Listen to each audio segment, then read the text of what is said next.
Alright, today's the day. This panel here is going to get welded in.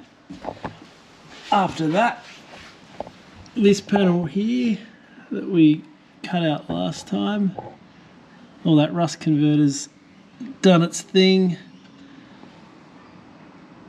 So after I do that top A pillar, this is the big sheet of metal that arrived this week.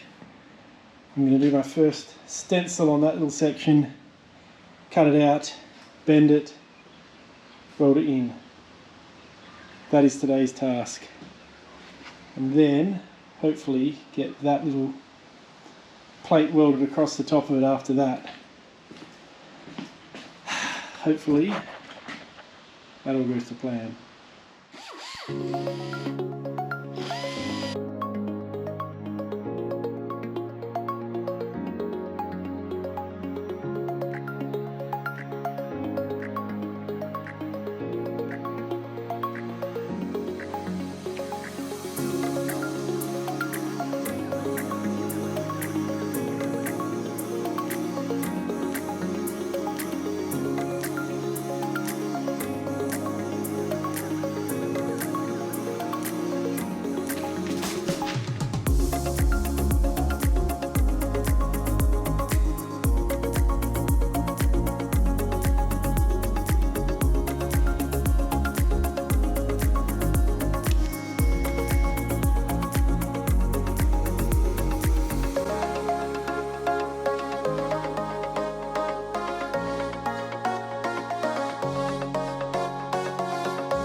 Alright, this is where we're at. It is ugly, but I think it's going to look okay. So now I'm just going to go through, before I do any of these more filling of these holes, I'm going to come through and just grind off all these high points of these spot welds, just so I can get a better look at where I've still got holes and where I need to make some more spot welds over the top. But yeah, I think it came out good. This is the magnetic copper plate that I sat on the back here, and yeah, it makes such a difference. Those are the bits that last time I was blowing through. Just having that copper on the back just gives it that support, and the fact that it's got these nice little magnets, it sits up against there nicely. So for all the people out there that recommended that, good recommendation. I recommend it as well. So I'll go through and grind that off, and we will see how that looks.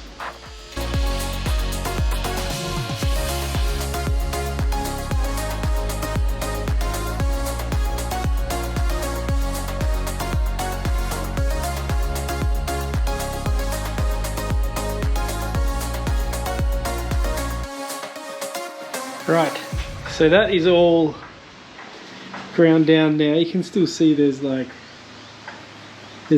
big hole there, which I knew I was going to have to come back and go at. And you can see here where I let the sander get a bit away from me through there and through there, so it sort of ripples. But again, it doesn't really matter so much there, because that's going to have a chrome trim on it, so that'll all be hidden. As long as it's the same height there and there, it's like a straight line, should be fine. Still a bit ugly, but it's better than it was before.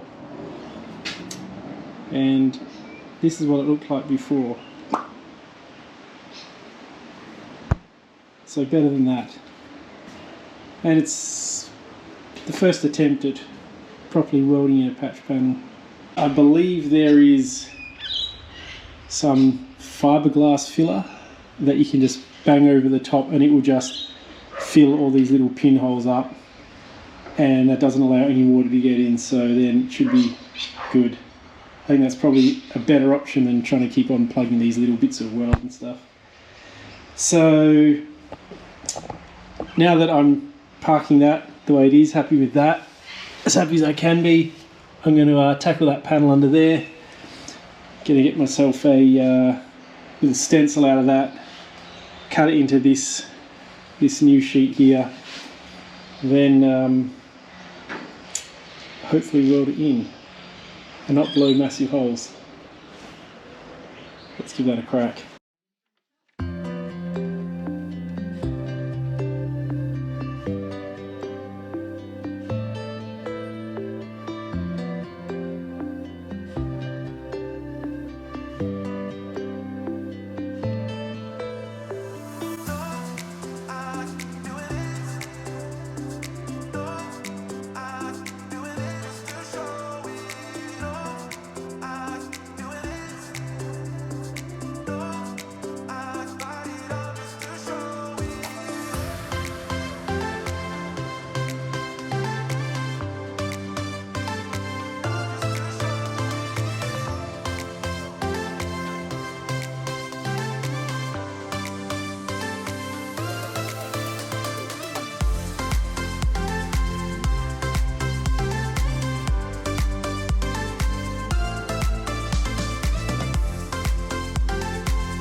Righto, so you would have seen me get this little paper template of that inner seal section, and then I chop this out of the new steel.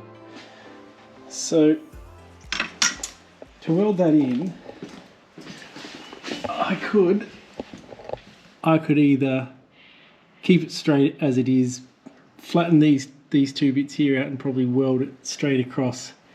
But you can see here there's this sort of bit of a curve. It's only really slight curve there that then must taper out here, because that's pretty flat through there. You can probably see it there. So I might just put a bit of a curve in it.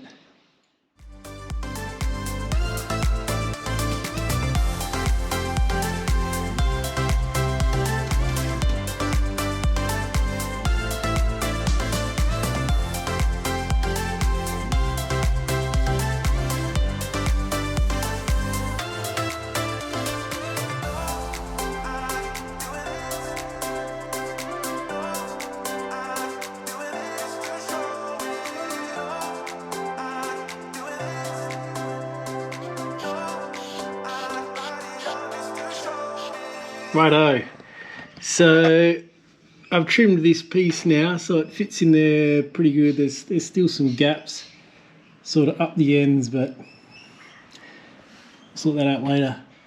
I did bang some weld through sealer in there, and then I thought probably didn't really need to, because I'm only really welding up against these edges, and the idea is once this is all welded up and then I'm doing this panel back here, I can gain access right into this sill here. So the idea was going to be to go through here when this is getting fixed with a long sort of reach sprayer and just spray this whole thing with rust inhibitor primer. So probably didn't need to put that there, but anyway. So I think now it's about time to weld that piece in.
Okay, there it is. I am stoked with that. I managed to get that little patch panel fitting really, really close along this edge. It was super close along this edge too. There was just a bit of a gap, about a 2 or 3 mil gap at this end and about a 2 mil gap at this end, which I thought was going to be a bit of a struggle, but I managed to bridge that weld over it and fill it all in. So it's good practicing that. It's whenever I get all these blow-throughs. The method that I used is you just clob it up on both sides of the gap. Really just blob it in there. Doesn't matter if it doesn't look pretty. And once you've got it all blobbed up, it gives it sort of a bit of a substance to weld to. Then you can just bash the weld through the middle and it closes it all up. And then you just have to grind it all back. It was pretty horrendous before I ground it all back. But there it is. Super stoked. I got the nice bend on it as well. It all sits in there nicely. So now I'm just going to prime all this up and probably call it a day. This panel here that has to go over the top here, I'll probably do next week. Run out of time now, but that'll be pretty quick, I think. And then on to another rust repair somewhere. I think from now on it'll start going a lot quicker. I want to get a couple of these done per day, otherwise I'll be here forever, and the clock is ticking. But super stoked with how this one turned out, and yeah, we'll see how we go next week.